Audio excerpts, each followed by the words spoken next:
Okay, we'll begin now. I'm watching the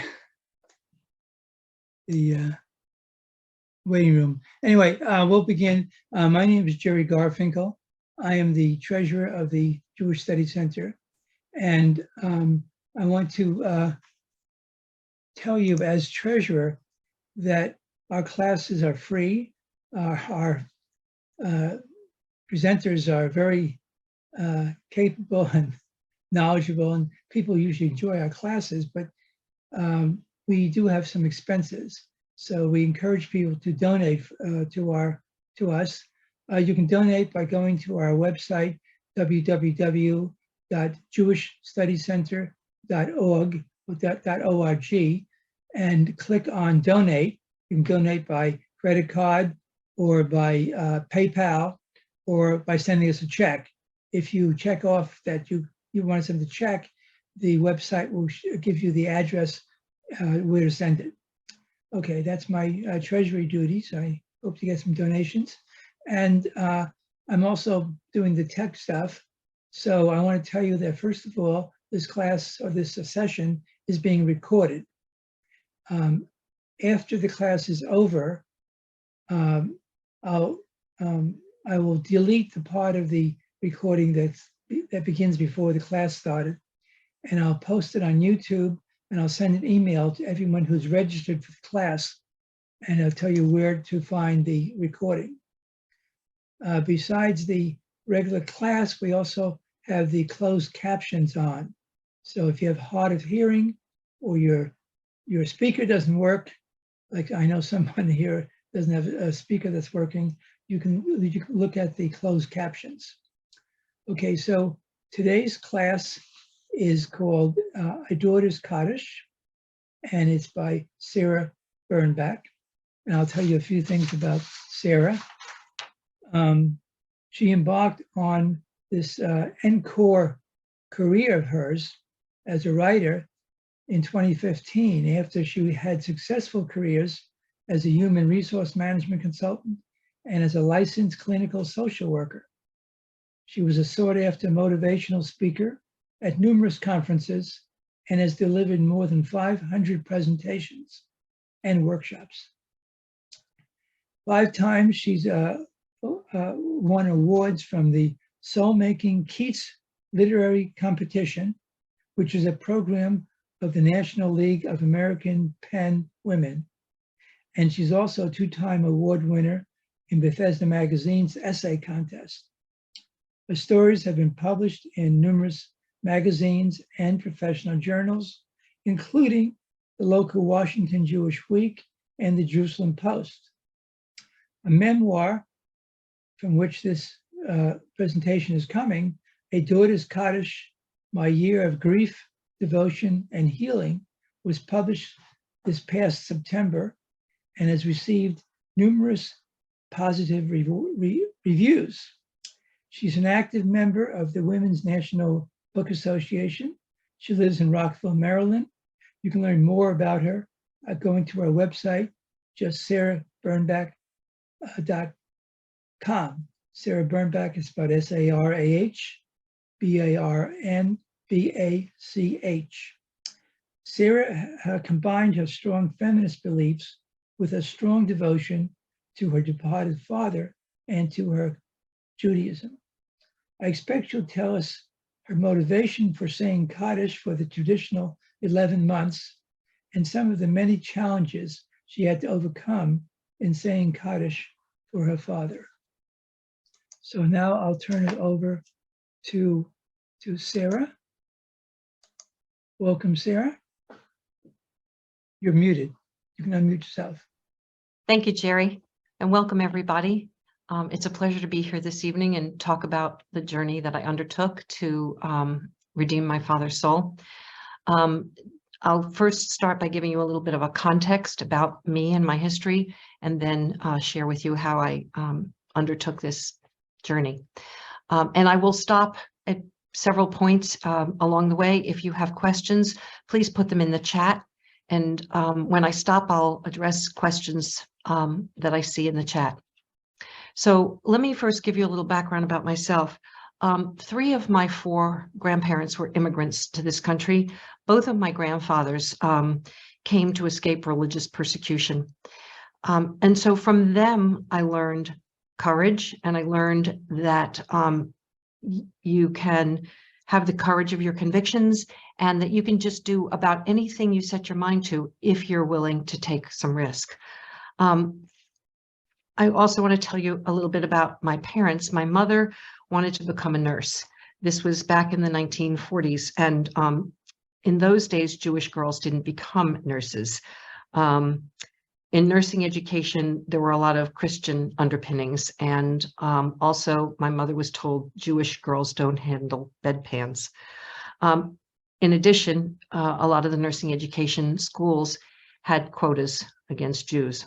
My mother did go on to become a nurse, and she went on to become president of the New York State Nurses Association. In her 50s, she returned to school. She had already gotten an RN. She got a bachelor's degree, a master's degree, and a PhD. And so from this, what she modeled for me was that you can become anything that you want to if you're willing to put in the work and the effort. My father was raised by an Orthodox father, but he joined a conservative synagogue. Actually, he and my mother founded a conservative synagogue, but there wasn't a lot of ritual or Jewish observance in my home growing up. Now, I am the oldest of three daughters. I have two younger sisters. So the other thing that I learned from my dad, all three of us were expected to go to college. We were supposed to get an education, and we weren't going to go to college to become an MRS. There was no discussion in our family that college was a launching place for marriage. We were to take courses and major in subjects that would give us good careers. So my father ensured that we each would have a college education, and that we wouldn't have to work our way through school like he did, and he paid for our college educations. I tell you all this so that you have a background to understand why and how I became a feminist, and how I had the determination to undertake this journey. In 1970, my paternal grandfather died suddenly of a massive heart attack 2 days before my 21st birthday. And my father was the youngest of three sons, and he undertook to say Kaddish for his father. Now, a context for that, in the 1970s, a woman could not get a credit card in her own name. She couldn't run in the Boston Marathon, not that I would have wanted to. And she could get fired from her job if she became pregnant. Now, because my paternal grandfather was Orthodox, when it was time for my father to consider sending me to religious school, my grandfather told him that it wasn't necessary, that girls didn't need a religious education, that our job was to manage the home and take care of the children. And he suggested that my father send us to ballet school instead, which my father did. My father was not one to confront his father. So when my father's father died and he was saying Kaddish, he gained a new understanding about his own mortality. And that was when he asked me to hire a male to say Kaddish. My grandfather believed that women did not need to come to services because services are time-oriented, and the woman's job is in the home, taking care of the children, so she should not have to be required to come to synagogue. Well, when my father asked me to hire a man to say Kaddish for him, I was so caught off guard, I just said yes. That was 1970. So let's fast forward to 1993.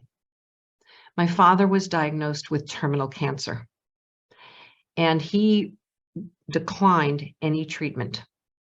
he decided he would live whatever years he had left in a manner to which he would have loved to have been accustomed all of his life.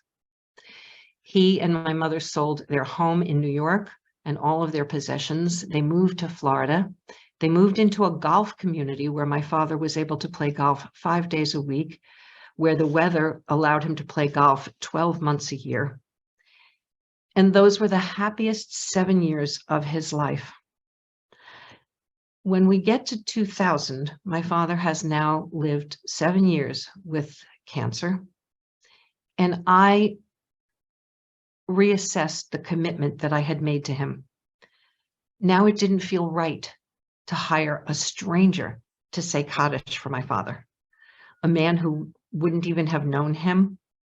My father said, oh, you can go to any synagogue and hire somebody, or you can go to any seniors facility and hire someone to say Kaddish. So before he died, I mustered my courage and I confronted my father and told him that I wanted to say Kaddish for him. So let me just read to you how I decided to confront my father and what I said to him. And this comes from my memoir. When I told him I wanted to talk to him about something serious, he said, okay, what's up, sweetie? I want you to release me from the promise that I made to you to hire a man to say Kaddish. I want to say Kaddish for you when you die. In the absence of sons, I am the best one to say Kaddish, not a stranger. It's an obligation of family, of descent. It is not an obligation of gender. And if you believe that reciting the prayer will bring calm to your soul, then I can do that better than any stranger can. So my father just stared at me. I wasn't sure he was going to accept what I was saying. And so I continued, as your child, God is going to smile more on my efforts than on the prayer of someone who didn't even know you. And I tried to speak with as much passion as I could convey. My father wore his poker face, and I couldn't tell if my words were touching his heart or not, so I tried one last approach. You know that Judaism emphasizes performing mitzvot, good deeds, rather than just espousing beliefs. And I want to demonstrate my love in actions, not just words. My father at that point said he would have to think about it, and several months went by before I was able to get his blessing. My father believed that the redemption of his soul depended on someone reciting the Mourner's Kaddish twice a day, every day in synagogue for the full 11 months. He believed that his soul would rest in God's judgment stage and that God would view him based on what was happening on earth while he lay in that stage. And I, at that point, could not agree to hire a man to say Kaddish for him. My father died in September 2000 on the 20th of Elul. And at that point, I started reciting Kaddish for him. My memoir is the story of those 11 months and the challenges that I undertook as a female, trying to find comfort and meaning in this ancient Jewish ritual. I want to stop here and just see if there are any questions. I don't see anything in the chat, but if anyone has a question before I go on, I'm happy to stop now and address them.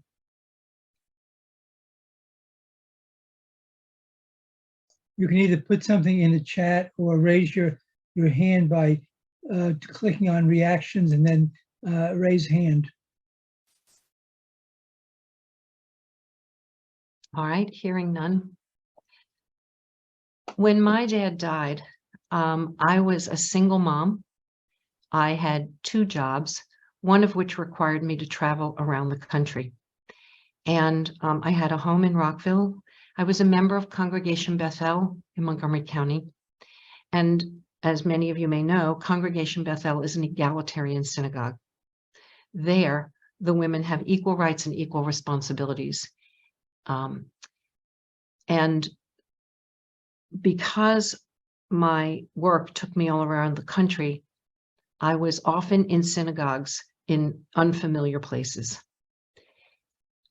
I often was in places where there were 9 men and me, and I was not permitted to say the Mourner's Kaddish. The very first experience that I had was in Florida. My parents' synagogue was the first one that I attended when Shiva was over. At the end of Shiva, I remained with my mother in Florida to help her with all of the administrative details that come after someone dies. And I went to her synagogue with my prayer shawl on and was told to take it off. That was my first experience as a mourner outside of the Shiva home. Now, I didn't know exactly what to do in that moment. I thought, I wear a talit. I had been wearing one for years, but I didn't want to be an embarrassment. I didn't want to bring dishonor to my father. So I removed the talit, put it back in the bag, and went on to pray in that synagogue for the duration of the time that I was in Florida with my mom. I want to share a few other experiences that I had during this year of mourning, because I learned from other congregations and other congregants about the beauty of being in the minyan. I was offered a job in Lansing, Michigan, but whenever I was offered a contract, the first thing I said to a client was, I'll have to get back to you because I need to find services where I can pray morning and evening. I called several synagogues in Lansing. One of them was a lay-led synagogue, didn't have a rabbi, and they called me back and they organized a minyan for me in the home of one of the congregants. It was quite remarkable. The woman whose home it was put out a dinner for everyone. And I was picked up the next morning and taken to the synagogue and recited the Mourner's Kaddish there in the morning, and then was taken back to the hotel for my job. I learned something very powerful from that experience, because the people in Lansing thanked me for allowing them to put together a minyan for me. And here I was really grateful to them for putting together a minyan to give me the opportunity to pray. And they told me that I gave them the opportunity to demonstrate v'ahavta l'reacha kamocha, loving thy neighbor as thyself. It had never occurred to me that in asking someone to put together a prayer service, that I was actually giving them the gift. It was a huge insight that I gained. Also during this period, my daughter, who was in school in California, was in a near fatal car accident. I got a call from a doctor in Barstow Hospital in Barstow, California, that they were putting my daughter in for a CAT scan to make sure there was no brain damage. Well, I got on the very first flight out of Dulles Airport, flew to California, and while I was on the plane, I was so distraught, I couldn't even remember the Kaddish. I was trying to recite it in the back of the plane. When I got to Claremont, which is where my daughter was in school, the Hillel rabbi had organized a minyan for me, and she had put out a notice. Faculty members came out of their classrooms while they were administering exams to make a minyan. And after the minyan was over, people came up to me and offered me, a man offered me his car, people offered me clothes, people offered to do anything they could for me. And I learned how important the Jewish community is to us when we are mourning. My daughter fortunately recovered. The students there in the Hillel invited us to join them for dinner on Shabbat. And while I was in the minyan, the rabbi asked me to speak about my father, which was something I had never been asked to do before, to say a few words about him during the prayer service. It is something that is very endearing. I don't know how many of you are members of congregations that do that, but when Rabbi Leslie Berkson invited me to speak about my father,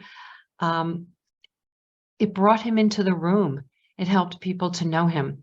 Now, when I walked into the Hillel and I saw a female rabbi, I was quite delighted, because I had already had a situation where I called a synagogue in Ocean City. My sister was going to come for a visit and we were going to go to the beach. And I called a synagogue down in Ocean City and I asked, what time are your services? I'm saying Kaddish for my father. And I was told by the man who answered the phone, women don't say Kaddish. And I said, my father had no sons. And I am the one who wants to say Kaddish for him. I am devoted to my father and I feel a responsibility to redeem his soul. And the man said, women don't say Kaddish. You'll have to go find someone to say Kaddish for him. So when I saw a female rabbi in Claremont, I assumed then that I wouldn't have the same reaction. I would be allowed to say the Kaddish, and I was.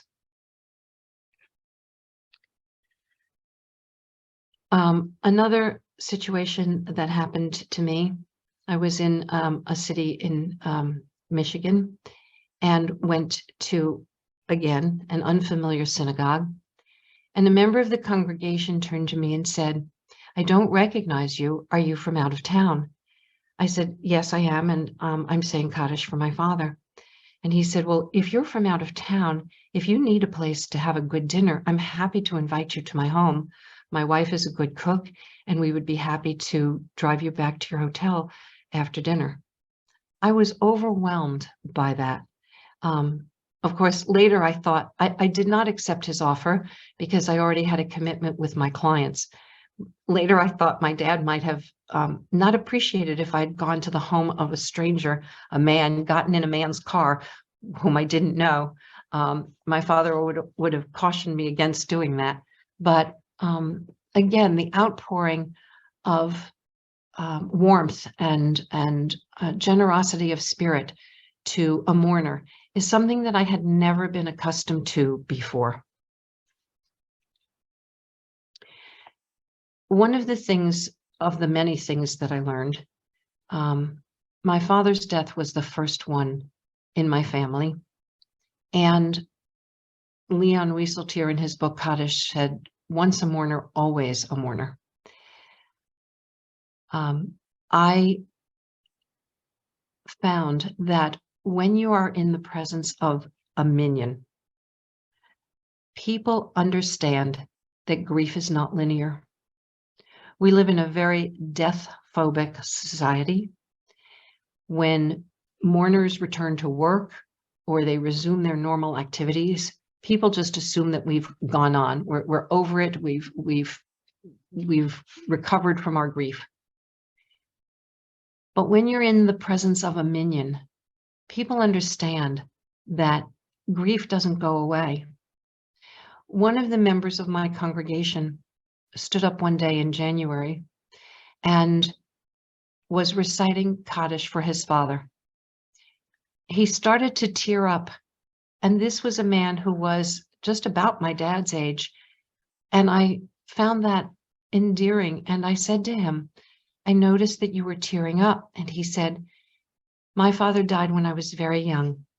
This is the 66th Yortzeit for my father. And I thought, even after 66 years, a man can shed tears for the loss of his father. And in the minion, it's acceptable. It's accepted. People don't look at you askance. They don't say, oh, get over it already. They don't expect you to have moved on. They don't say, when are you going to get over this already? The warmth and generous spirit that I found in the minions, not only in my own synagogue, but in those around the country, proved to me the importance of this ancient traditional ritual. Now, let me stop and just see if there are any questions at this point. I don't see any in the chat, but if anyone has any questions, I'm happy to answer them before I go on.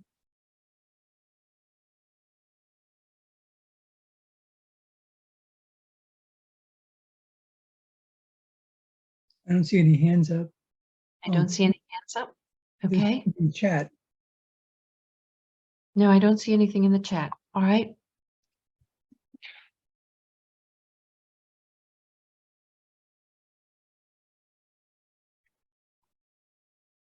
So even though people consider me a feminist, and I consider myself a feminist, I undertook this ancient ritual to redeem my father's soul and to prove to God that my father was worthy of his positive judgment. But what I discovered from reciting the Kaddish for him for those 11 months was that the gift is not just to my father, but that I was the recipient of many, many gifts. I had many insights that I gained from this practice. As I said, the people in Lansing showed me that when you reach out to others, you give them an opportunity to do a mitzvah. I learned that with determination, I was able to do this twice every day for 11 months, and I had to orchestrate my entire life around the reciting of Kaddish. I was not a regular synagogue goer, certainly not during weekdays. And because I had children at home, because I had 2 jobs that I was working, I had to structure everything else around being in synagogue in the morning and in the evenings.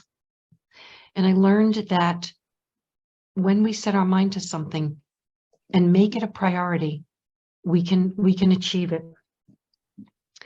One of the gifts that I got from saying Kaddish every day was a closer relationship to God. And it's interesting because the Kaddish does not mention grief or death at all. It actually extols God. But when I was in synagogue every day, in one of the prayers, we thank God for our many blessings.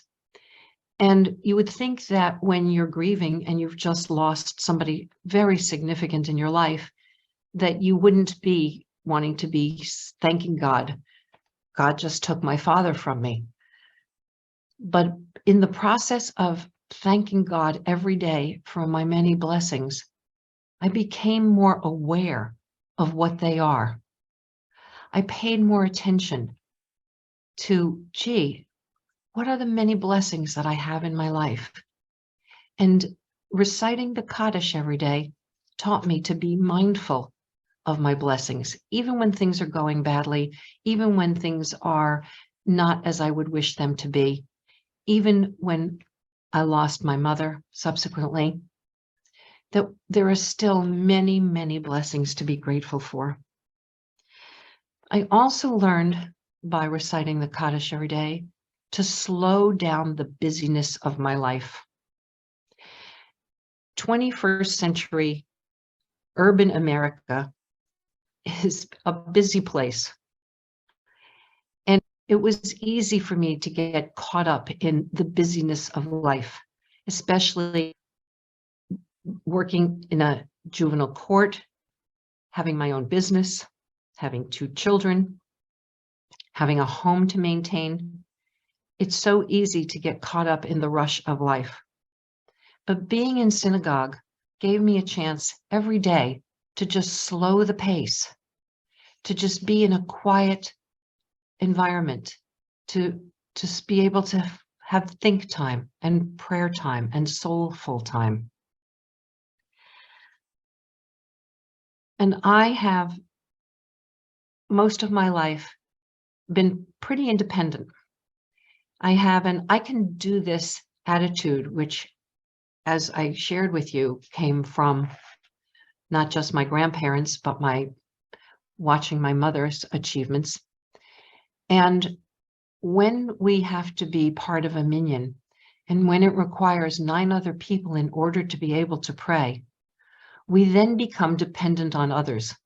As an independent person, that was pretty tough. It was hard for me to know that I'm dependent on 9 other people in order to be able to accomplish what I want to accomplish. In order to be able to pray for my father, I actually need 9 other people. It was a huge insight and a huge learning for me, that I had to give up that I was in control of everything. Certainly losing my father taught me that I don't have control over everything in my life. But being dependent upon other people in order to pray also taught me that we need other people in our lives, not only to be able to pray, but to give us comfort when we're grieving, to support us when we are down. One of the situations that happened in my synagogue that really brought this home to me happened on a day when the previous day, somebody had been talking to me about their love of baseball. Now, my father loved baseball, and he was an avid Yankees fan till the day he died. As a young man, he had played ball. When this friend was talking about baseball, I was remembering my father's years when he played ball, and very often I went to watch him play. And all of a sudden, I couldn't remember what position he played when his team was on the field. And I thought, how can I not remember? I watched my dad, and I had this overwhelming sense of losing my memories of him. And while I was in synagogue, I just broke down crying, and I couldn't stop sobbing. And one of the women in synagogue just came over to me and held me and hugged me and reminded me that it didn't matter what my father's position was when his team was on the field, that I had plenty of other beautiful memories of my father. But her holding me and consoling me when I was sobbing reminded me how much we need other people, not just when we're grieving, but especially when we're grieving. And being in the presence of a minyan gives us that comfort. It gives us that support, because minyaneers understand grief isn't linear and it has no expiration date. In my memoir, I wrote about my journey, and I wrote about the lessons that I learned from reciting Kaddish. I would like to open up the conversation now to those of you on the call and find out what reactions you have. I do see something in the chat. Let me open that up. When a congregant observing Yortzeit attends a weekday minyan, she is asked to say something about the deceased. Yes, it is meaningful and appreciated. I can truly vouch for that. Thank you very much. The stories you tell about the generous spirit of strangers are heartwarming. Being grateful for what we have and not resentful for what we have lost is a healthy lifestyle. My son's Yortzeit was today.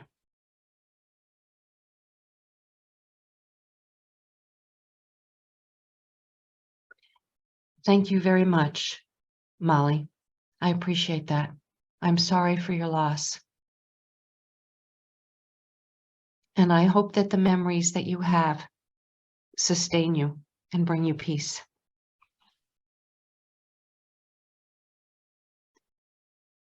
Other comments? There's another comment from Yuri, and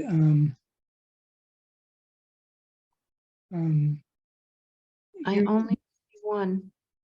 Yuri, can you unmute yourself? Yes, I can. Can you hear me okay? Yes. Yes. Okay. Sarah and everybody on the call, thank you so much.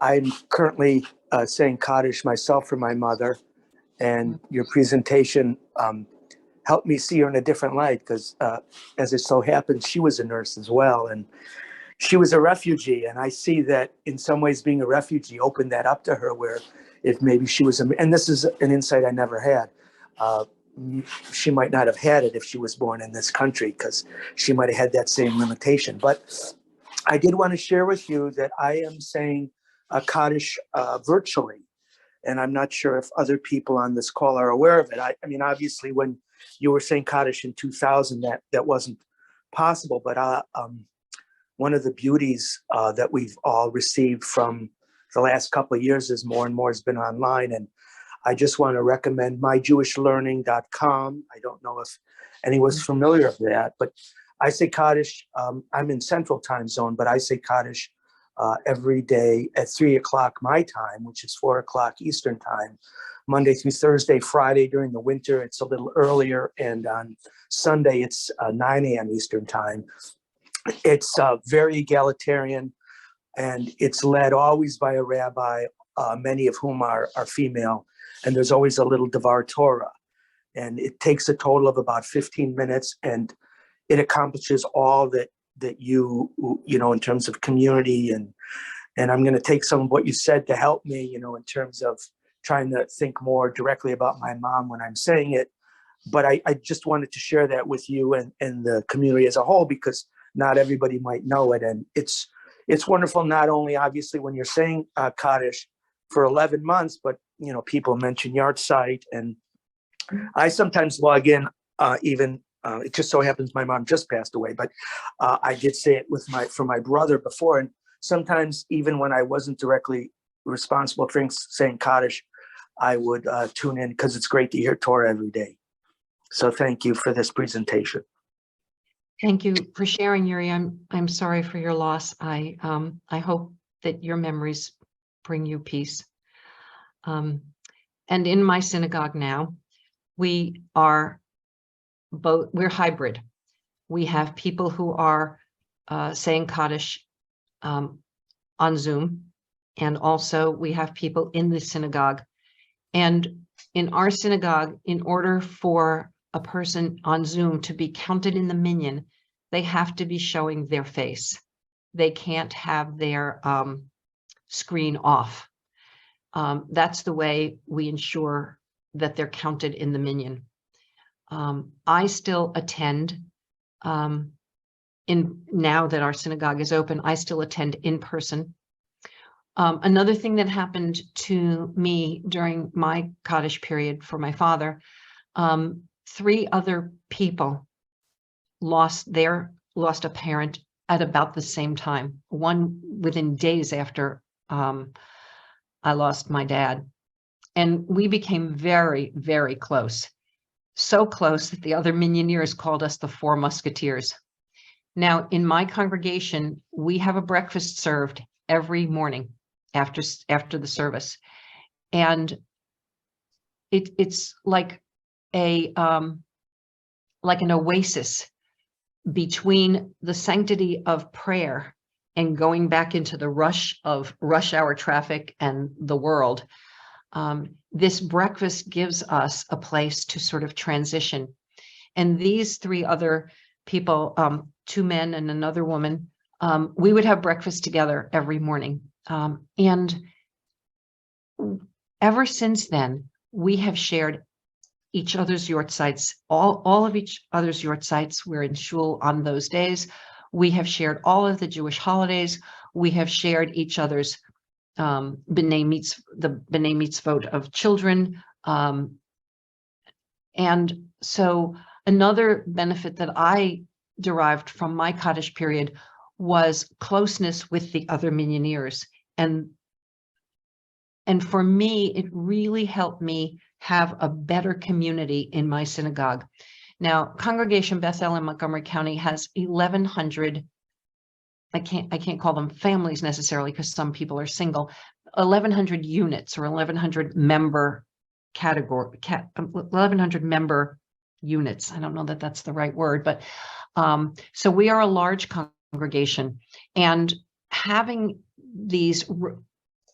being able to see the same people every day for 11 months, 7 days a week, gave me a more close-knit part of that vast community. I had sort of a mini community within the larger community. And certainly being present anywhere on a regular basis makes you part of a community, whether it's a religious community, a social group, a book group, a reading group. When you're together for a regular time on a regular basis, you become close. Other comments, other questions, other observations, other sharings?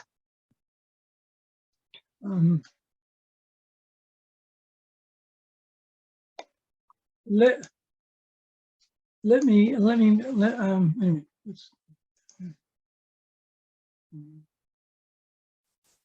make a comment a little.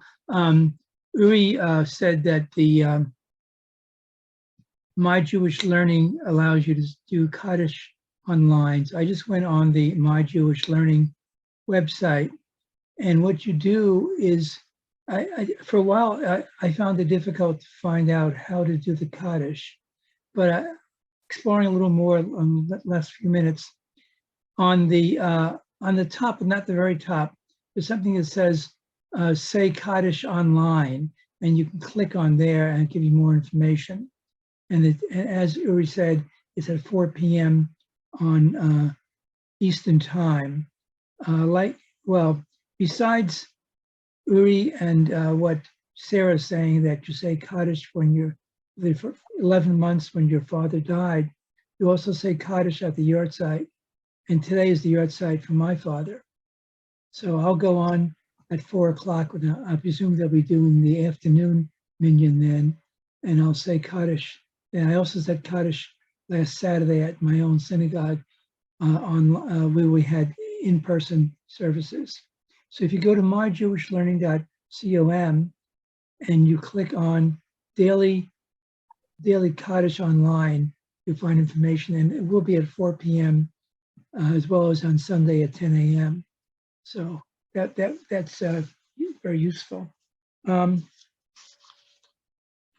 Your experience of the congregation making you taking off your tallis is not completely unique. I mean, I remember we went to a bas mitzvah once in a conservative synagogue, I think, in New Jersey, and my daughter, who was observing things in a very orthodox manner, she went in, and they said she had to wear a head covering.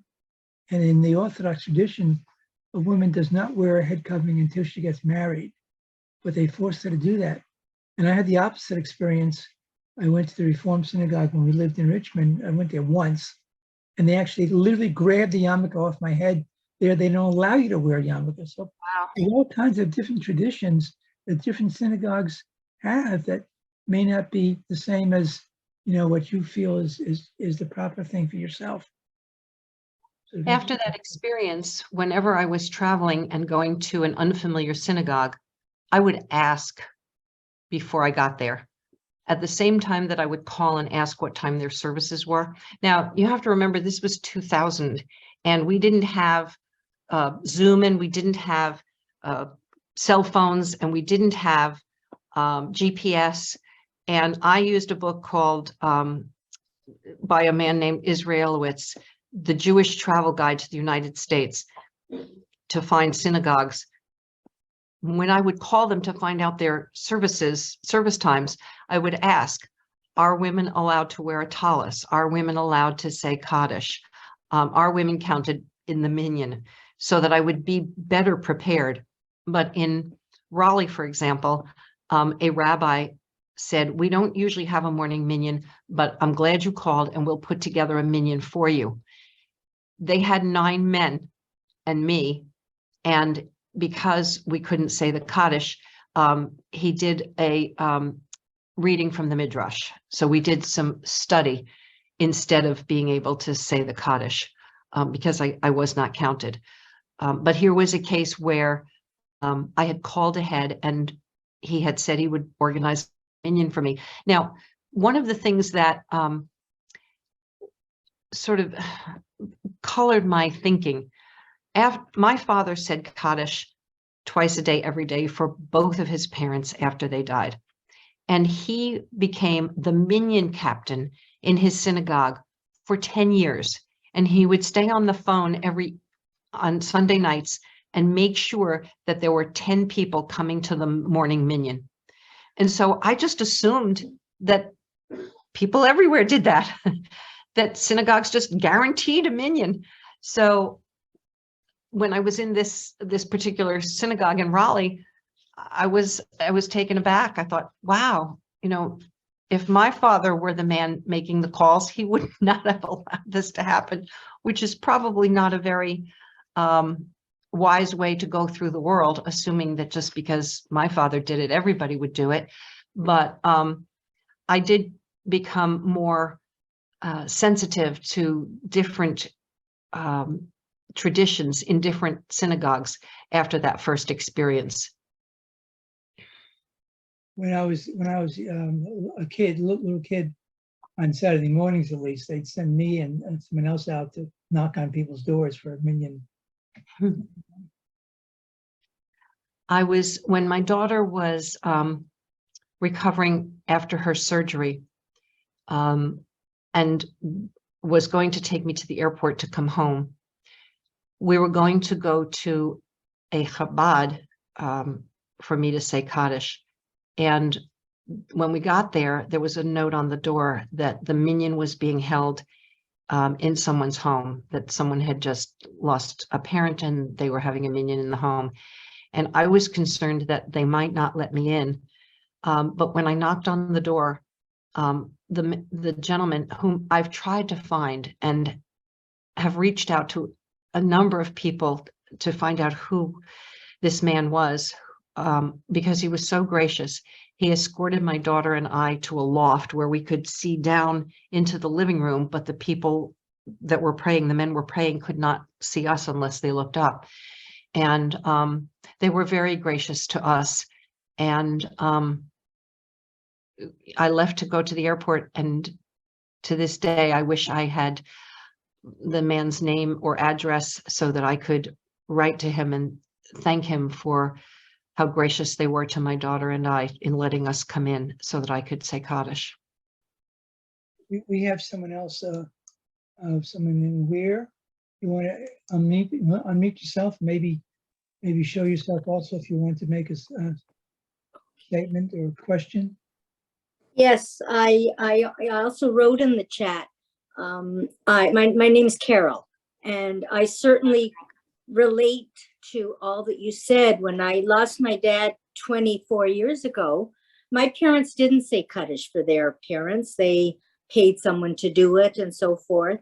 But when my dad passed away and after the Shiva, I didn't know what to do with myself. So I kept going to shul and was very welcomed. It's a conservative synagogue. I was the only woman at the time, but I was very welcomed. And that comfort that you talked about, that was wonderful. Unfortunately, as the year went on, there were more and more women that were there. And we formed a Kaddish group. We started going out for lunch. We started going out for dinner. And we're not as close, I think, as as what you said.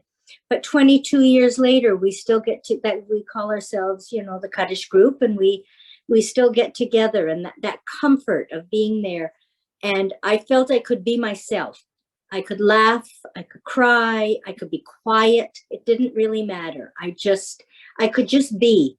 And then I would leave the synagogue and go to work. And then, I have 4 kids, so life was busy. But that was my quiet time. And since then I said Kaddish for my mother, and I had to say Kaddish for my husband 3 years ago. So there is a comfort, and I related to my synagogue so much, so differently. So thank you. This has been wonderful hearing your words.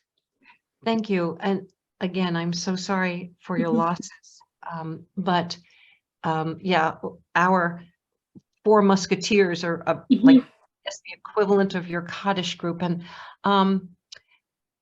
one of the things that I wanted to do, I discovered that there is no ritual for the ending of Kaddish, which is amazing to me because Judaism has a ritual for everything. And yet when you finish your 11 months, you just are finished. You recite the Kaddish in the morning, or if you are attending Mincha, and then you go to Mariv and you sit down, and there's nothing to designate that this is the end. And it's so I wanted to make it, I wanted to make a ritual. So I decided that on that day I would lead the service. Now, I didn't start, as I mentioned to you, I didn't have a religious education growing up. So when my daughter was born, I started attending adult education classes, and I learned how to read the Hebrew alphabet, the Aleph-Bet. But my reading is was very rudimentary then, sort of like the way a first grader reads a primer, you know, one sound at a time. I studied so hard. I listened to tapes, I practiced, and I led the morning service. And up until that time, that wasn't something that women did. And now we have women leading services, morning service all the time. It's not as unusual as it was then, but I wanted to do something to mark the day. So I sponsored the breakfast. I wrote a letter to all the minyaneers. We had a bulletin board in the back of the sanctuary. I put a note there, and I led the service so that I would have some kind of closure, some way of marking that this was the end. We have someone else, Ron, who wants to say something. And Yeah. Jerry just told me there's somebody in the waiting room that they can't get in. I don't think Ron, anybody would. we use the expression long life. Yes, someone posted that there's nothing to say to a mourner on the yard site. That's something I learned recently, that we just say long life. Thank you very much for your presentation. Very moving. I do want to say something. If this is in any way out of order, please let me know and I'll just withdraw it. Go right ahead, Ron. There's nothing out I of want order. to speak to that aspect of your talk, where you seemed as an outsider, as a woman in a number of congregations, and I can certainly understand that. I'm going through perhaps an analogous situation, perhaps not. My son just got engaged, which is very nice. A wonderful young woman who is not Jewish. The wedding is this coming summer, and I wanted at least to try to have an aproof for him. It's somewhere in Massachusetts. I did some research and I found a couple of congregations within close distance to the wedding site. And I was turned down by all the congregations very, very nicely, very politely. But, you know, we just don't participate in interfaith marriages in any respect. Good luck to you, but we're not going to do an aproof. So that's making me feel somewhat like an outsider. I get that. I just want to get your reaction. That's really all. And my reaction is I want to cry. I just want to cry for you. Here's this. I'm assuming you're happy about this marriage. Maybe that's going out on a limb. Well, you know what? You know what? I'm happy for my son, and I'm happy he's happy. It's not making me happy.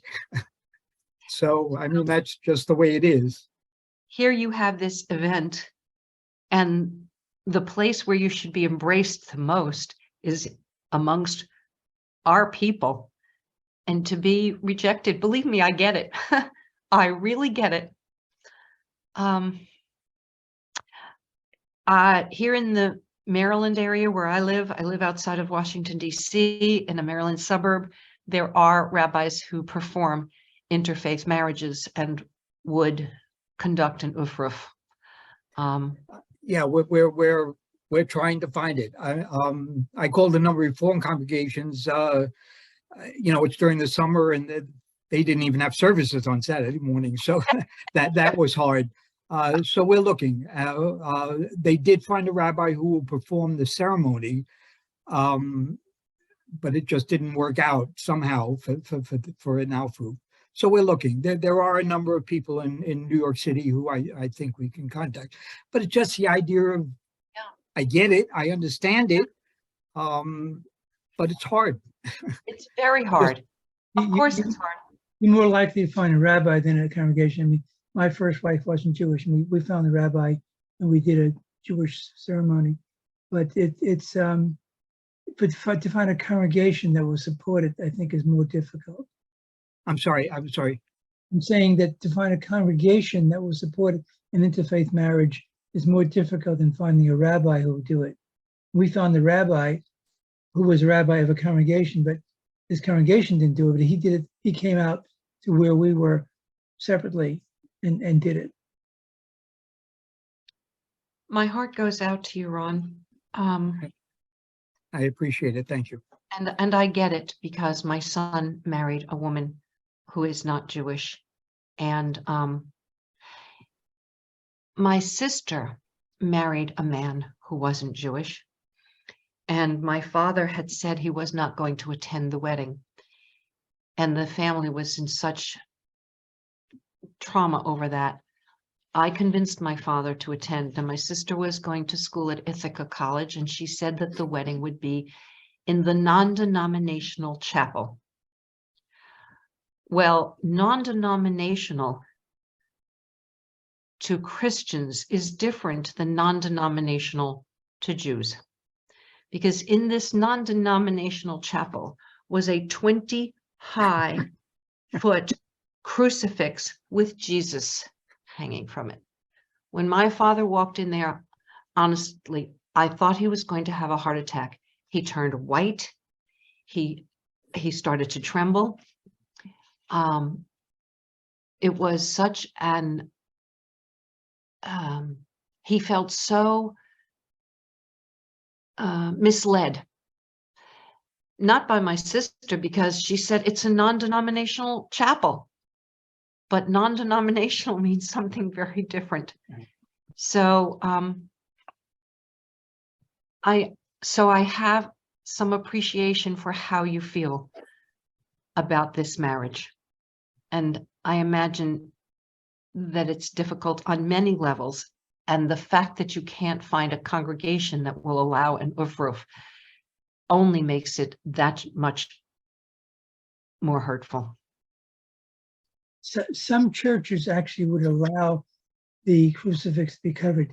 Our congregation at the high holidays does the services at a church downtown near the White House, and we cover the big cross, and they allow that. When I lived in Las Cruces, New Mexico, there was a Franciscan retreat house, Catholic, and they were encouraging us to have a Jewish retreat there, and they were going to cover all the crucifixes if we had it. So sometimes you can find a church which would, really be accommodating to a Jewish service of some sort. Lisa, thank you for your comment. Ron, there's a comment in the chat from Lisa, who said that she had a friend who convened a weekend of events with family and friends for her wedding. The wedding was on Sunday, and they hosted Shabbos services on Saturday morning, and they did their ufruf at that service, and they brought their own minyan. So thank you, Lisa, for that. Thank you. Marcia Gottesman wants to say something. Hi, I had a couple of comments. Number one, I did live in Montgomery County in the North Rockville area once upon a time. My ex was not Jewish, and he lived in Northern Virginia, and we got married in 1994, And the only person we could find who would do an interfaith marriage was a cantor, female cantor from somewhere towards Baltimore. And she had me swear and promise that I would not share the information that she was doing this because her congregation would have frowned upon it. And it was it was even more interesting because my ex's sister and her husband were both Methodist ministers. So we had my former sister-in-law co-officiate, but she had never even been to a Jewish wedding, let alone co-officiated. And when my father first found out that I was dating a non-Jew, which was I was in college and home for the summer, he stopped speaking to me the entire summer. Because it was such a personal rejection of everything he was and his background. He was also raised Orthodox. I was brought up conservative, and I moved to Montgomery County hoping to meet a nice Jewish boy, but instead it didn't work out. And I just lost my mom. Sorry. Thank you. We had her funeral this past Sunday. She had been very, very active in her synagogue. I'm in Florida now. So I'm kind of curious where your parents were and where the synagogue was that didn't allow you to wear the talit. But It was, go ahead. the synagogue is in Florida, in South Florida. My parents lived in Boca Raton, the synagogue, and it's named in my memoir. So I'm not sharing something that's secret. It's Anshe Shalom, and at that time they called themselves the Friendly Conservative Synagogue. Now, my father had joined a synagogue when my parents moved to Florida. My parents joined Anshe Shalom because they knew people who were members there. When I said to my mother, what made you join a synagogue where women aren't treated equally? She said, your father was comfortable here, and we never thought that you would be coming to services here since you are a member of your own congregation in Maryland. My mother subsequently left that synagogue after a while because she began to feel the lack of egalitarianism. And Victoria, I did see your comment. I appreciate it. I think that different experiences of different synagogues is part of my story. My memoir is a grief memoir. It's about my devotion to my father and what I did from that devotion. But it is the story of going to different synagogues and having different experiences. And in that way, I appreciate Ron sharing, going from synagogue to synagogue, looking for acceptance is maybe a different situation. The circumstance may be different, but trying to find a community that will welcome us has some parallel. And Ron, Lisa has also suggested to you that you look at Reconstructionist synagogues, that you may have more success with a Reconstructionist synagogue. And Lisa, I thank you for that, because I think that may be a good option.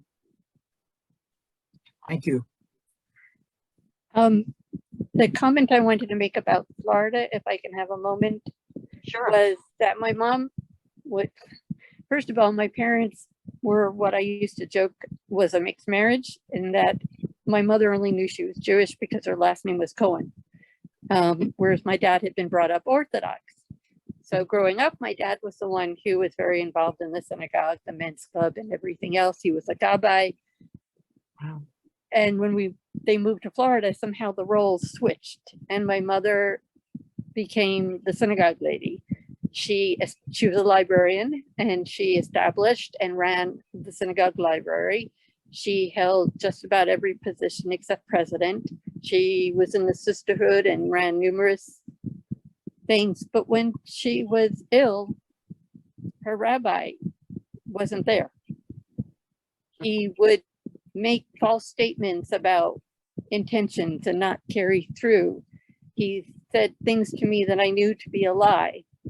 I had no respect for him, and still have no respect, and cannot bring myself to go to that synagogue. I am living in my mother's house because I moved here right before the pandemic, not intending to live with my mother for 3 years, with the intention that I would be staying with her briefly while I looked for my own place. I had to retire sooner than I had anticipated because I had had a heart attack, and I worked in a job with very long hours, which was something else I was going to ask about in terms of your employers accommodating your need to be away. But I don't have the contacts in the community. The contacts she had have pretty much moved on or moved out. Nobody in the congregation has reached out, from my mom's congregation, reached out to me in any way. And there was no one to even have Shiva with. So it's been a very disconcerting feeling. But my mom was the one who said Kaddish for 11 months for my father. My suggestion is to find a synagogue where you can feel welcome to say Kaddish for your mother. If your synagogue or the rabbi in the synagogue where your mother was has disappointed you, believe me, there are plenty of places where you can go and be welcomed. And I am living proof of that from my journey. I had places where, as I said, in Lansing, Michigan, in Newark, Delaware, where people just came to support me. You ask about my employer. I was self-employed, and I had contracts with different clients around the country. I was a professional speaker, and whenever I was offered a contract during those 11 months, I made it clear to my client that I could not start my workshop or session until I had attended morning services. And so when somebody might have wanted to start at, say, 8:30, they had to push the start time to 9 o'clock. I had situations in Minnesota where I couldn't fly home in time to get home for evening services after I was finished with my work. So I had to stay there another night and go to evening services in Minnesota and the next morning services and then fly home, which cost my client another overnight. I made all of these things clear to my clients, and not one client had a problem with it. The woman, my client in Lansing, was overwhelmed. She learned so much about Jewish people and how I know this isn't your experience, Marcia, but how Jews come together for each other. She was blown away by it. She said, "We will start whatever time you want." I said, "Oh, I finally found a synagogue where I can have services, and they will do the services whatever time I want so that I can get back to the hotel where the workshop is at starting time." I didn't have any challenges. My clients were embracing. Now, I did have an experience, I'll tell you, in Newark, Delaware. There are numerous synagogues. There's a Hillel, there's a Chabad, and they all had services. And I was doing a job there in August, and I was in Newark for a week. I was doing workshops every day for a week for nonprofit executives. When I got there, I found out that none of them had services during the summer because everybody leaves. So here I'd been told, "Oh yes, we have a morning minyan, we have an evening minyan." The conservative synagogue didn't, the Chabad didn't. Hillel said, oh, our students are gone. And I put out a request to every synagogue asking if they could send a member to the university. I was teaching at the university to make a minyan, and never heard a word from any of them. And what happened was, when students, this was an institute that was run by the US Chamber of Commerce. There were 300 students, participants there. When they heard that I needed a minyan to say Kaddish, people came to my classroom. Some were Jewish, some weren't even Jewish. They just came to support me because they heard that I needed 10 people to pray. So I can appreciate that your circumstance, you've been disappointed by your rabbi, but I encourage you to seek a different synagogue, a different congregation in your area, because there are many who will welcome you. And that is one of the greatest learnings that I came away with, that when you are a mourner and you are Jewish, you are not alone. So I think we are at time. I'm happy to stay on this call as long as you'd like. I don't want to go over the allotted time. Jerry hasn't given me a high sign yet, but I don't want to go on until he does. So Jerry, I'll turn it back to you. Okay, well, thank you very much. It was a very moving presentation. And I'll tell people that the book is also very moving. I read the book largely because I wanted to introduce Sarah, but I found a number of places there where I really related to. And she's a very good writer. And there's other things in the book besides what she talked about today that are, at least to me, was of great interest. So I thank you very much, Sarah. And I thank you people who were staying on and participating, basically. This will be our last class for this calendar year. Starting in January, we'll have classes on every Wednesday evening. The first 2 evenings will be very different from today's presentation. Seth Keibel, who's a local musician and music educator, will be talking and playing the music from Kurt Weill, who was a Jewish composer of the 30s and 40s from Germany, of course. Seth always has great classes. And then on the last 2 Wednesday evenings in January, Jay McKrensky will be talking about Kabbalah, which is his big topic. He has first degrees in that and stuff. So you'll all be getting an email sometime soon about the classes there, but they'll all be 7 p.m. on Wednesday evenings. Again, I thank you, Sarah, and I thank people for laying, and I wish everyone a Hag Sameach, Hag Chanukah Sameach. And for those of you who are grieving, I wish you strength, and may the memories be a blessing. Those who want to or can, there's virtual services at My Jewish Learning, as we said, at 4 p.m. Bye-bye, everyone. Shalom. Shalom.